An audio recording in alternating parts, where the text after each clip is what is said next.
So now we're going on to the pilgrimage, which is the fifth greatest matter in Islam, or among the five great matters of Islam, which is that as mentioned in the hadith of Jibreel, that the Prophet sallallahu alaihi wasallam, he said the greatest matters of Islam are five: to say the Shahada, to be a Muslim, to consistently do the prayer, to pay the Zakah, to fast the month of Ramadan, and to perform the Hajj. And this is what we are doing. We are going over this chapter of the pilgrimage.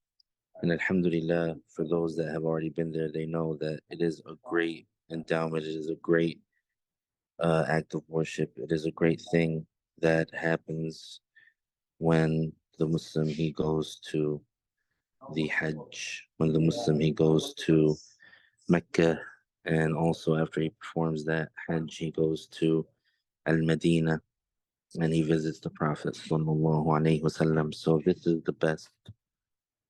This is a very good endowment that the Muslim gets, and the one who does it correctly, he will be like the one who is born again. He will be like the one who came out of his mother's womb, and this means that he has a clean slate, and all his sins would be forgiven.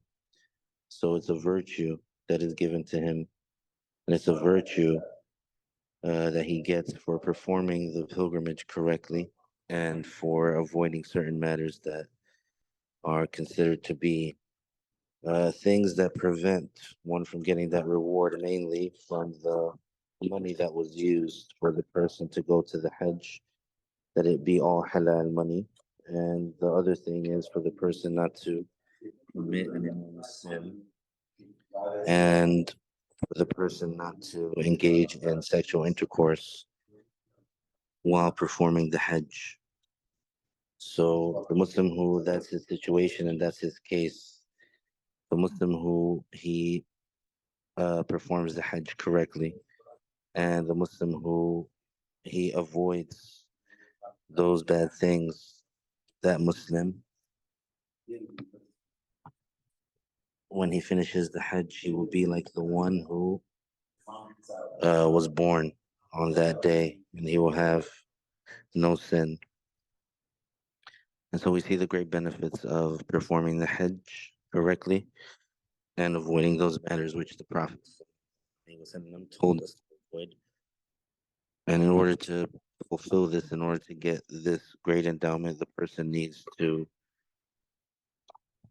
have the knowledge of how to do the Hajj. And it is a tragic matter. It is a sad thing that many people, they take this journey of a lifetime and they don't do the Hajj correctly, and they either do it in an invalid way or they do it in a way where they do not get that specialty of getting that clean slate, that virtue that comes with doing the Hajj correctly.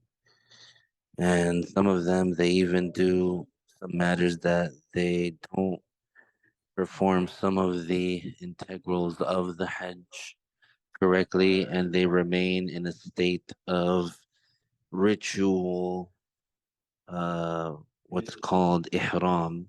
And so, as you know, during the ihram, there's certain things that the muhrim can't do.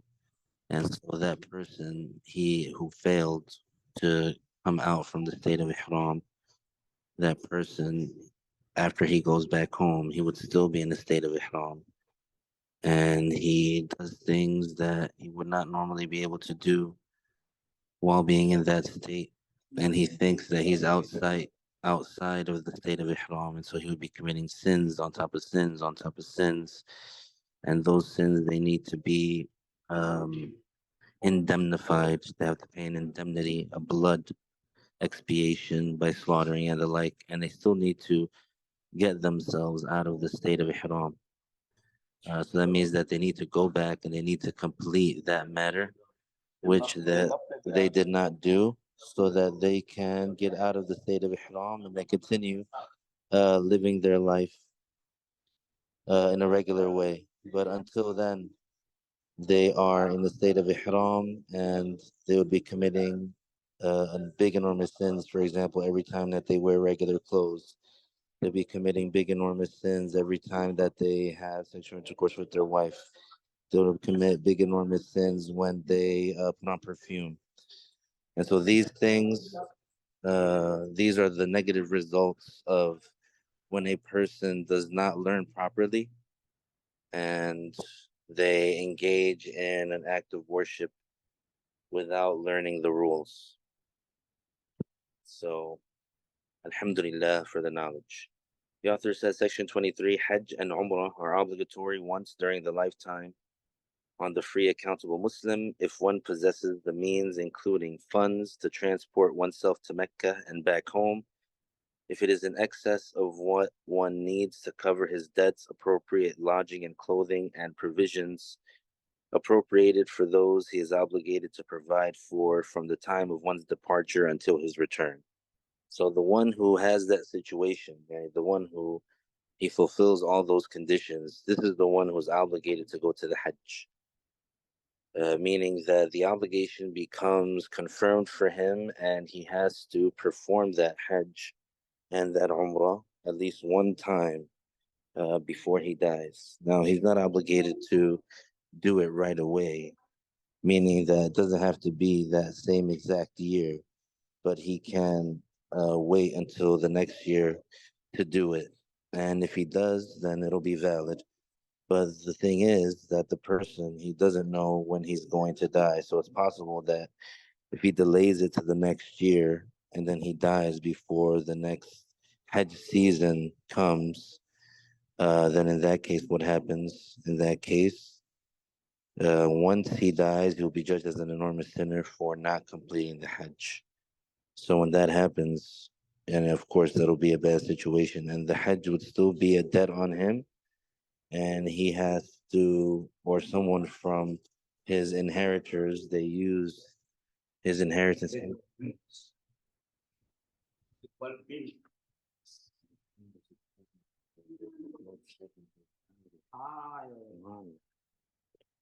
Entonces, so then the person, if some of his inheritors, they would have to take some of the money of the inheritance and use it to perform the Hajj on behalf of that person. So, this amount of money is just the amount enough that the person needs so that he can get there and so that he can um, use the money that he needs in order for him to get the transportation there, in order for him to get back home, in order for him to have food, clothing, and shelter while he is gone, and also for the ones that he's obligated to support, he has to have food, clothing, and shelter. So this is the amount of money that he needs in order for him to be considered that he is obligated to go. So if he doesn't have that money, if his amount of money that he has is less than that, so for example, he can't afford to go to, he can't afford to get, let's say, the ticket to go there, or he can't afford to, let's say, get a ride there. And also, for example, let's say if he could afford the ticket to get there, but during the time that he's gone, the financial support that he would have to provide, he wouldn't be able to afford to provide it if he spent that money to go to the Hajj. So if that's the case, then he's not obligated to go. But if someone has the financial ability to go and come back and to pay for everything that he needs to pay for, everything that he's obligated to pay for in terms of the ones he's obligated to support, so he now that means that he's able to go. So that would mean that this obligation is confirmed for him and he would have to do it sometime before he dies. And of course, the best is to do it that year that he's able. So let's say, for example, right now we're in Rajab. So if he has enough money, for example, to go and come back and he's able to provide for who he's able to provide for the time that he gets back. So he's obligated to go, and so then he has to, for example, make it there for Dhul Hijjah, at least for the ninth of Dhul Hijjah, which is Arafah, and he would have to perform the Hajj. So that is the process in order to be counted that the person is able to go. So that's the first thing. Then the second thing now is the integrals of pilgrimage. So in the Shafi'i school, in the previous chapters, when we said the integrals, and when we said the wajibat, and when we said the furud, and when we said the essential matters of, let's say, the wudu or the prayer, in the Shafi'i school, the fard and the wajib are considered one and the same, except in the chapter of Hajj, they make a distinction between the fard and the wajib. So here, when we say the integrals of pilgrimage are six, it means the furud of the pilgrimage are six, the arkan. And so the first is al-ihram, that is to determine in one's heart, I intend the act of Hajj or Umrah. So basically that means that the person, he has the intention in his heart that he is engaging in the actions of Hajj or Umrah. So this is an intention that occurs in the heart. Similar to when the person is going to do the prayer before he says Allahu Akbar. He has the intention in his heart, for example, I now intend to pray. While he's saying Allahu Akbar, I now intend to pray the obligatory Dhuhr prayer for the sake of Allah. So he has an intention to do the pilgrimage, to do the Hajj. So he intends in his heart, I now intend to enter into the actions of Hajj or Umrah, depending on which one he's intending. And of course, you can do an Umrah any time of the year, and the Hajj is only specific to a certain time of the year. But an Umrah can be done at the same time with the same, and making the intention of Umrah at the same time as Hajj. So the person can intend, I now intend to do the actions of Hajj by itself, or I now intend to do the actions of Umrah by itself. And if it was during the Hajj season, he can say, he can intend, I now intend to perform the Hajj and the Umrah, and together. So that's an example of a valid intention. The second is to stay in Arafah, sometime between the sun's declination westward on the day of Arafah until dawn of Eid, of the Eid day, yani the 10th of Dhul Hijjah. So this is the biggest integral of the Hajj, and it is the one that, yani, if it's missed, then the person won't have a valid Hajj. So basically, what the person has to do is they have to be in that area, at least for a moment, during that time, yani in between, when Dhuhr starts on the 9th of Dhul Hijjah until the Fajr of the 10th of Dhul Hijjah. So on the 9th of Dhul Hijjah, which is the day of Arafah, once Dhuhr starts, now if he's there at any point in time, and it would be counted as him performing this integral. If he, for example, gets there during Asr or Maghrib, that counts. If he gets there during Isha, that counts. He just has to make sure that he gets there sometime before the Fajr of the Eid, which is the 10th of Dhul Hijjah.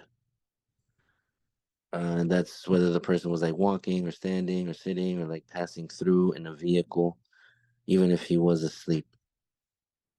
The third is at-tawaf, that is to circle the Kaaba, yani to go around in circles around the Kaaba in a specific way. So there's conditions and integrals that are involved in going around the Kaaba. So among the conditions is that the person has to be in a state of ritual purity. So he has to be on wudu, and he has to be on the ghusl if he had hadath al-akbar, if he had the major ritual impurity. And he has to, uh,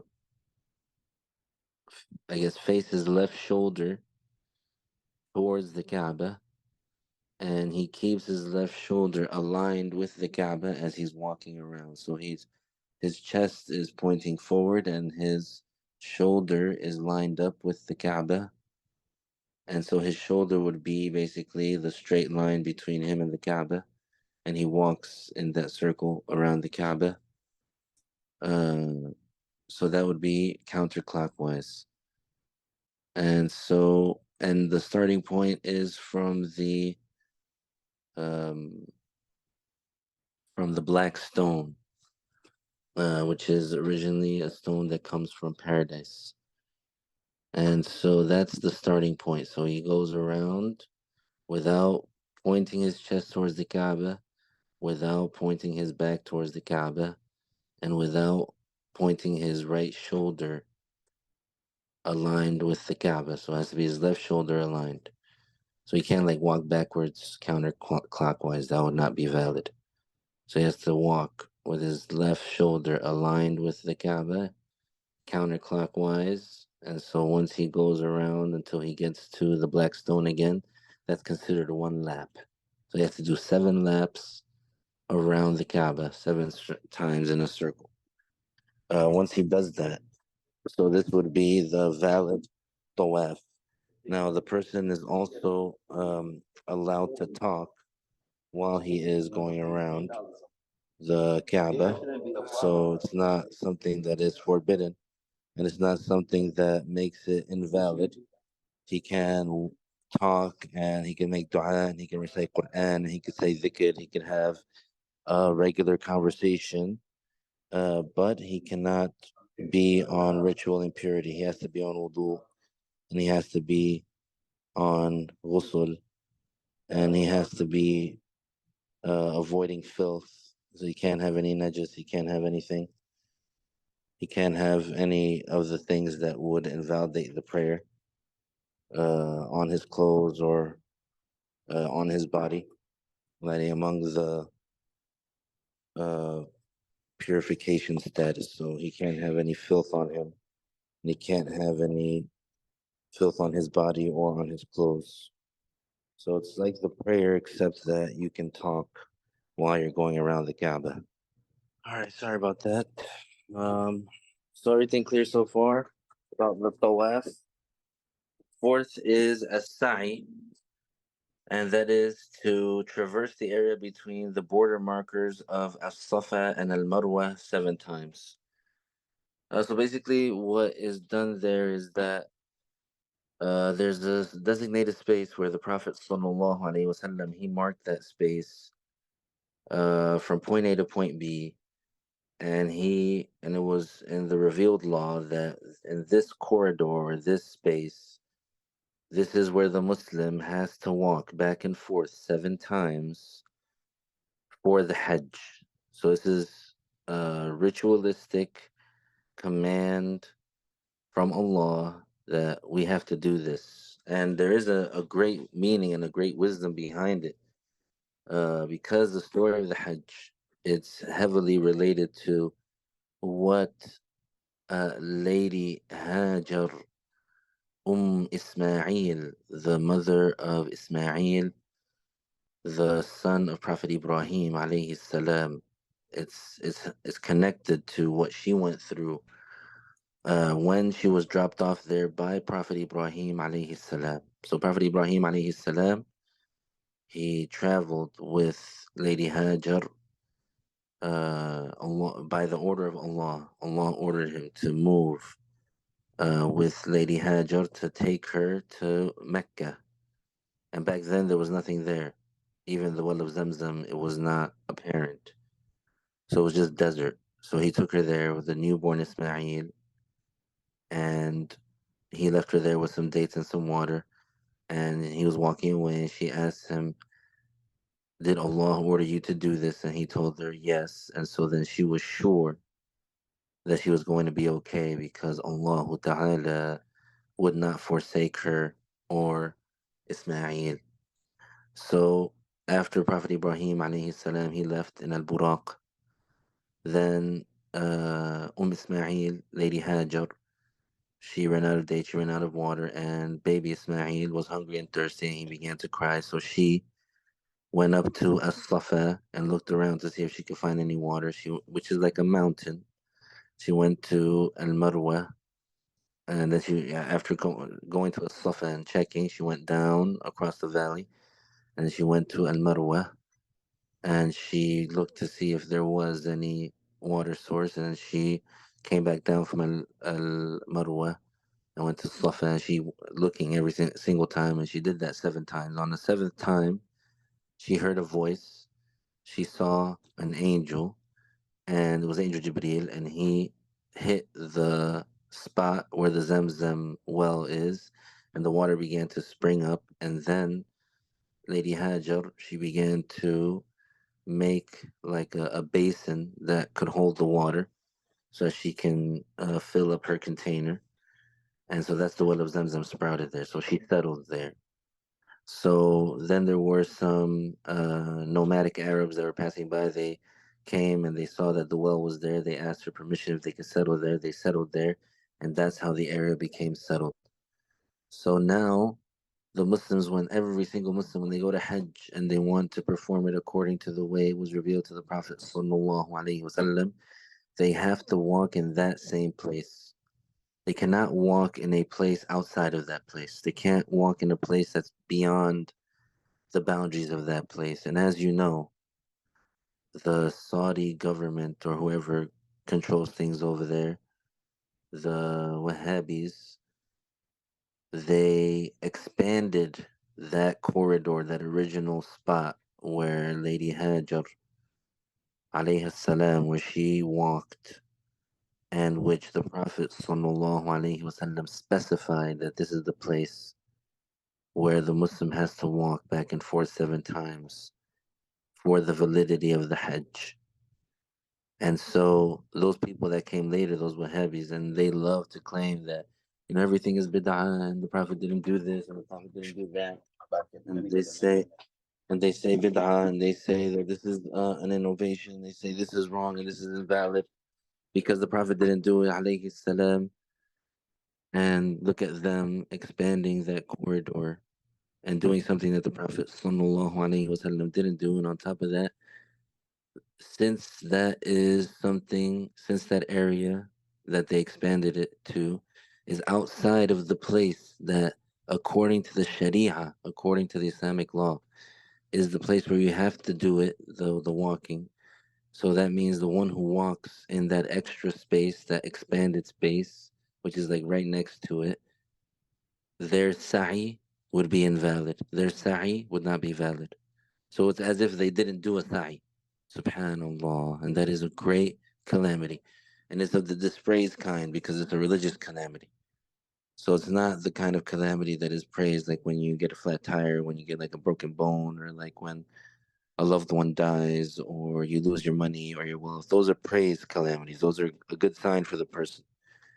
But the one who has a calamity in his deen, like thinking that he's doing the Hajj and that he's performing the Hajj, and in reality he didn't do the Sa'i correctly because he went in the expanded section, and so he thinks that he's finished Hajj and he thinks that he's out of the state of Ihram, and he puts on regular clothes and he goes home and he puts on perfume and he has intercourse with his wife, and he's getting sin on top of sin on top of sin for every single thing that he does that is forbidden during the state of Ihram, because by him not performing the Hajj, by him not performing the Sa'i, he won't be able to get out of the state of Ihram. Subhanallah. So, in order to do a valid, the Muslim has to walk in the original corridor that was specified by the Prophet Sallallahu Alaihi Wasallam. And I'm told that there is an underground section that's like above, or that's in the same corridor space that's underground, and then there's the middle ground, and there's even a third, or there's like a second story, like an above ground. In all those places, it would be valid to do the sa'i, but it would not be valid to do the sa'i in the new expansion. It would not be valid to do the sa'i in the new expansion. So beware of that, and warn all those that you know that go to Hajj, that if they go and they do the sa'i, that new expansion, it will not be valid. The fifth is shaving or trimming one's hair. So this is part of the Hajj. It's an integral of the Hajj. Is shaving the entire head with a razor for the men. And the men also have the option to trim their hair, at least 3 hairs. And for the women, they trim. They don't shave. The sixth is to observe the order in most of these integrals. So most of these integrals have to be done in order, meaning the ihram has to come first. And for example, and then other things can be done, and then the day of Arafat, or then the day of Arafat, and then the tawaf, and then the sa'i, etc. So it doesn't have to be exactly in that order, except for the ihram has to come before everything. These integrals are the same integrals of Umrah, with the exception of staying in Arafat. So the Umrah, what it doesn't, you can do it at any time of the year, so it's not related or restricted to a specific date. The Umrah doesn't, you don't have to stand at Arafat for the Umrah on the 9th of Dhul Hijjah. You can do the Umrah any time of the year. These integrals have requisites and conditions which must be observed. Circumambulation requires one to move across a specified distance beginning at the back at the black stone and ending back at the black stone 7 times. Among its conditions is covering the awrah, purity, and having the Kaaba to one's left without facing or turning one's back to it. So your awrah has to be covered, just like how it should be covered in the prayer.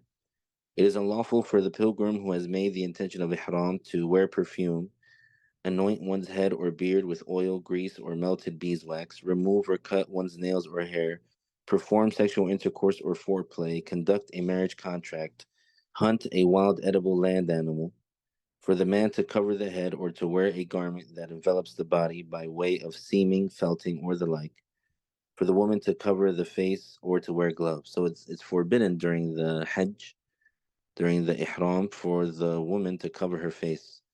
As this is a proof that we used against those who say, the extremists, who say that it's an obligation on the woman, on the Muslim woman who is not a wife of the Prophet sallallahu alaihi wasallam.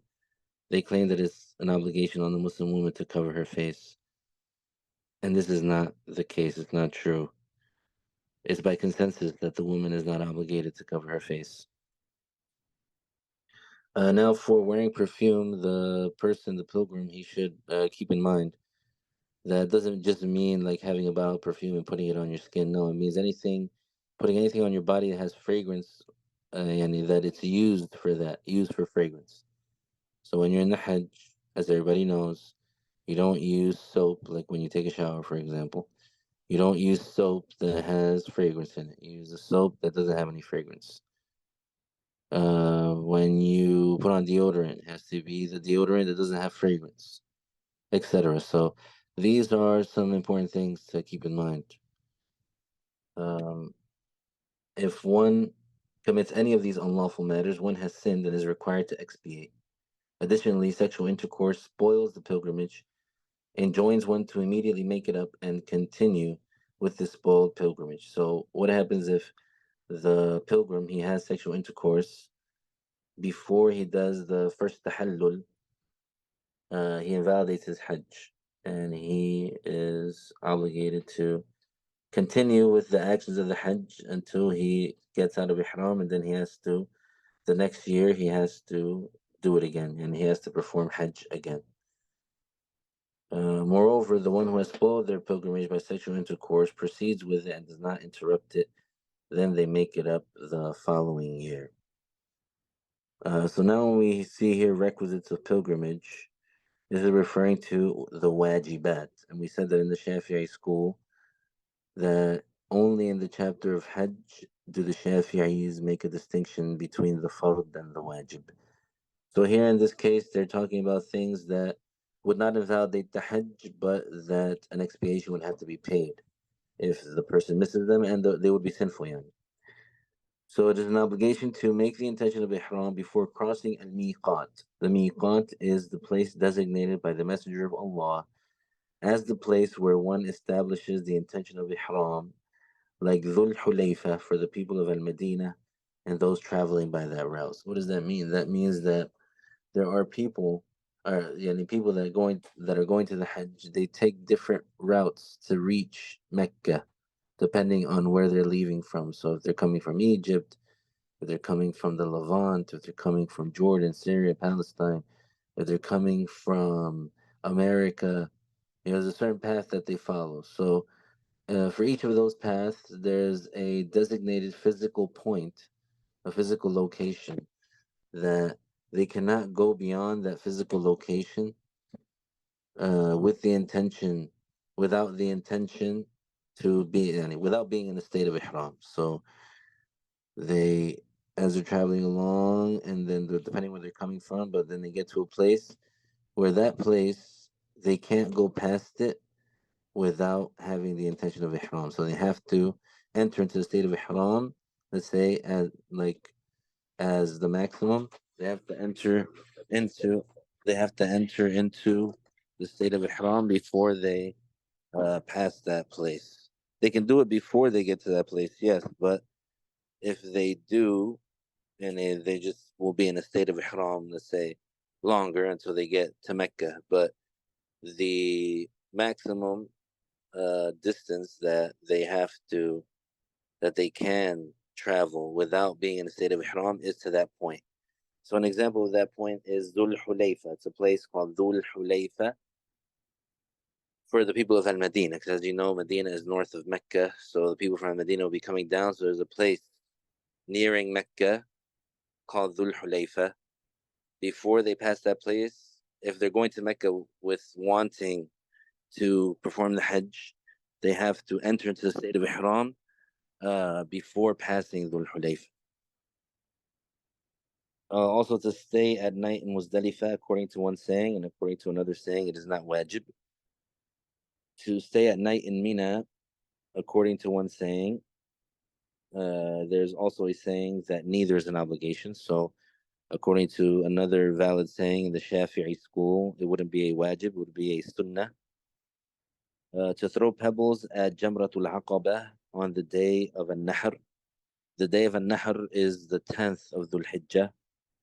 To throw pebbles at the three stations during the days of Tashriq. So the 11th, 12th, and 13th of Dhul Hijjah are called the days of Tashriq. And they have to throw the pebbles at the three stations for those days. So, and the throwing of the pebbles also requires integrals and conditions. So they would have to throw each pebble individually. They can't just, for example, have a bag of rocks and throw them. They have to be seven. The person throws them at that station. It doesn't mean that the shaitan is there, but it's symbolic.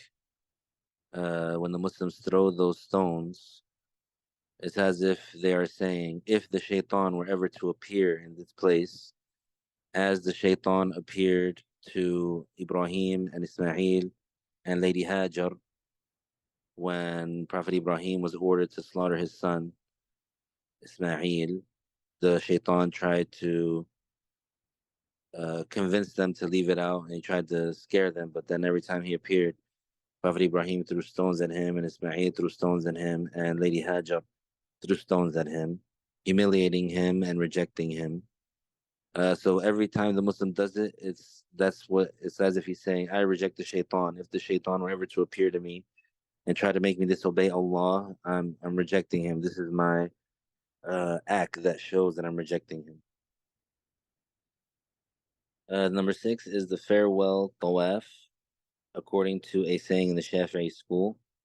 So that means before he leaves Mecca, he does the farewell tawaf. The one who does not fulfill these 6 matters does not invalidate one's pilgrimage. However, they are sinful and required to expiate. This is different than not performing the aforementioned integrals because pilgrimage is not achieved without these integrals. Therefore, slaughtering a sheep or goat does not compensate for neglecting the integrals. Yani the integrals, they cannot be made up by slaughtering. Hunting wild edible animals and pulling or cutting the plants of al-haramain, the two harams, are forbidden for both the one who is in the state of ihram and the one who is not in the state of ihram. If the above mentioned is done in Mecca, the obligation to expiate is added. There is no expiation due for hunting animals or cutting plants in the haram of al-Madinah, that is the area between the mountain of Air and the mountain of Thawr. So even though it's forbidden in al-Madinah, in the haram of al-Madinah to do that, the person will not have to pay an expiation, but they get the sin. And what the haram is a specific sanctuary border that Prophet Ibrahim alayhi salam that he designated, he outlined, and it's called the forbidden sanctuary, and the place where uh, doing certain things there would be forbidden that are normally not forbidden outside of there. So anywhere other than these two places, for example, if you're in the wilderness, in the forest, you can hunt a wild edible animal, yeah, to eat. Like you can, if there's a deer and you shoot it with a bow and arrow and you kill it, then you could eat the meat. You can use the skin. You can. The animal would be pure, and the meat would be edible, etc. You can sell the fat. So, but inside the haram of Mecca and inside the haram of Medina, you're not allowed to hunt the wild edible land animal. So the land animal excludes the sea animal. So if you can fish within the two sanctuaries. So that's the meaning of that. And Alhamdulillah, we're moving on to transactions. Is there any questions before we move on to that?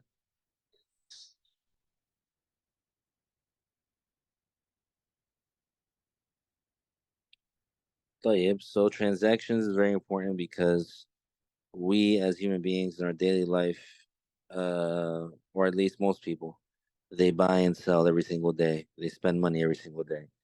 So there has to be, for the Muslim, he has to know that when he's doing that, that he's not doing anything invalid or forbidden because he's accountable for the money that he spends and the money that he gets.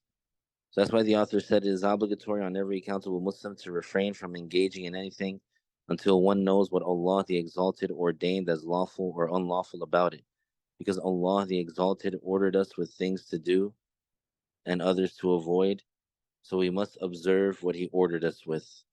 So basically, since we're accountable, we're the ones that are going to be questioned about our actions on Judgment Day. And so if we don't do things the right way, we are judged for that, we're questioned for that, and we're held accountable for that.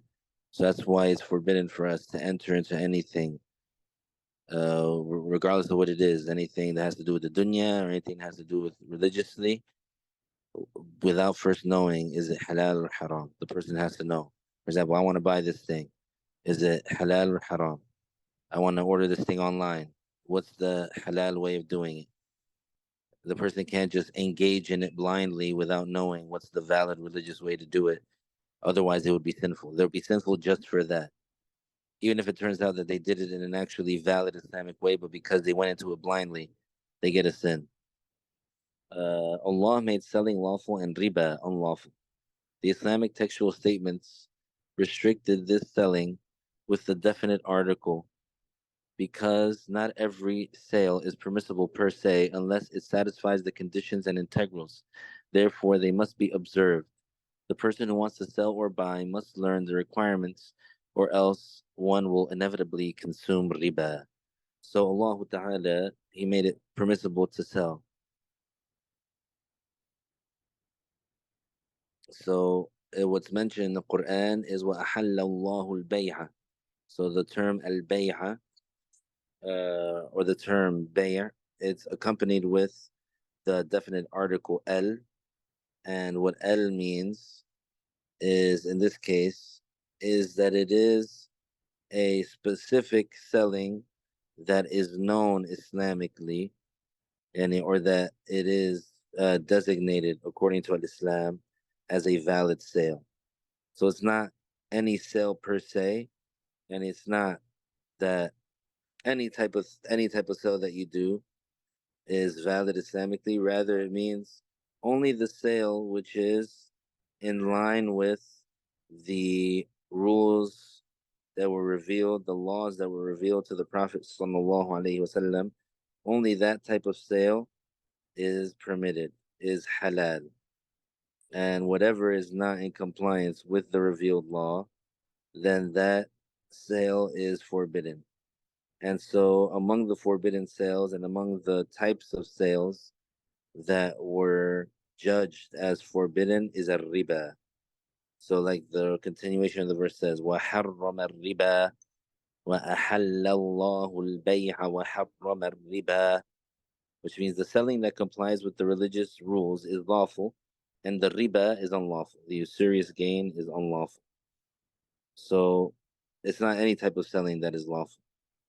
And the Messenger of Allah, sallallahu alaihi wasallam, he said what means the honest trader will be assembled on Judgment Day with the prophets, the righteous Muslims, and the martyrs. This is due to what this person faces when struggling with their self and its desires and subduing it to conduct contracts according to Islamic law. Otherwise, the threat of Allah to punish those who violate His laws is known. Yani, the Prophet ﷺ, he informed us that the one who is an honest tradesman, the one who follows the rules of buying and selling in Islam, this person is going to have a high status on Judgment Day because he's going to be resurrected with the prophets, the awliya, and the martyrs. And the reason that that honest tradesman he gets that high status is because it is very tempting for the one who is dealing with selling to. It is very tempting for them to scam and cheat and lie about their product to make the person buy and to make the person pay a lot of money so that they can make a large profit. So that's an enormous sin, to cheat people in buying and selling and to deceive them in buying and selling, to make them think, oh, this is, let's say, an original product. It's an original, someone might say, Louis Vuitton purse. So I'm charging you $1,000.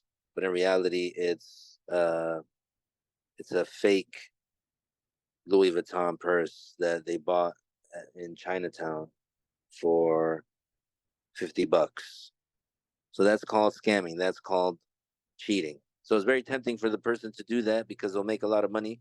But the one who fears Allah, he won't do that because he fears Allah, because he doesn't want to go to hell. So he would do the sales in a clean way. And there's very few people nowadays that are like that, subhanAllah.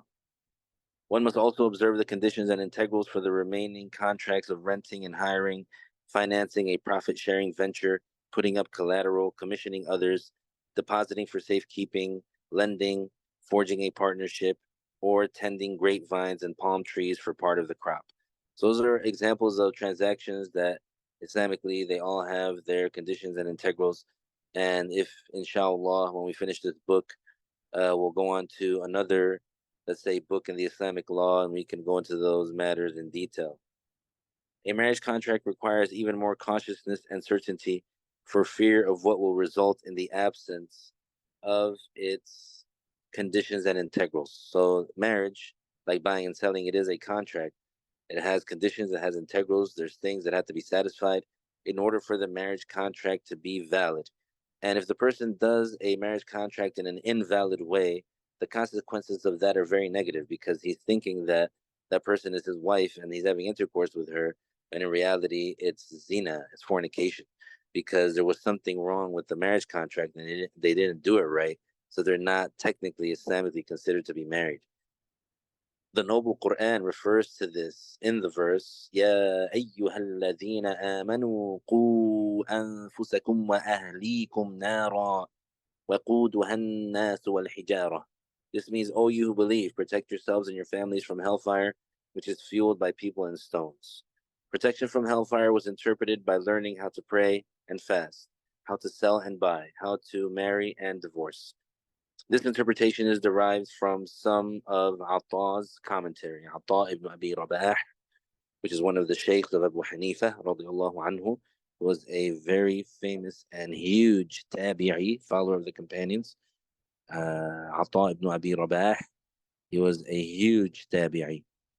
And so he interpreted the verse to mean that. So we have to protect ourselves from the hellfire, and we have to protect our families. And the way that we do that is by learning how to do the transactions, how to do the marriage contract, how to pray, how to fast, and teaching that to our families so that they may know how to do it as well, and so that they can have valid acts of worship, so that on Judgment Day, when they come and they think that their whole life they prayed or they fasted, but then they get surprised on Judgment Day because they did not learn how to do these things properly. They were ignorant in the obligatory knowledge, and they come on Judgment Day with no deeds, with no good deeds, because they did not learn. They neglected to learn, which is an enormous sin, and they engaged in the acts of worship invalidly. And their ignorance is not an excuse. On Judgment Day, they can't say, I didn't know. On Judgment Day, they can't say, but I had a good intention, because we're commanded to obey. And in order to obey, and we're commanded to learn. And in order to learn, we have to acquire it through the trustworthy channels with connected chains, not off the internet, not off Google, not off reading books on your own, not out of making stuff up on your own, not of being ignorant and then saying, I hope it's accepted, or I have the good intentions, so it'll be accepted. No, it has to be done right according to Al-Islam. And inshallah, next week we'll get into riba, usurious gain. There's different types of usurious gain. The most famous kind is interest. We'll talk about that in detail, inshallah. Uh, Other than that, are there any questions?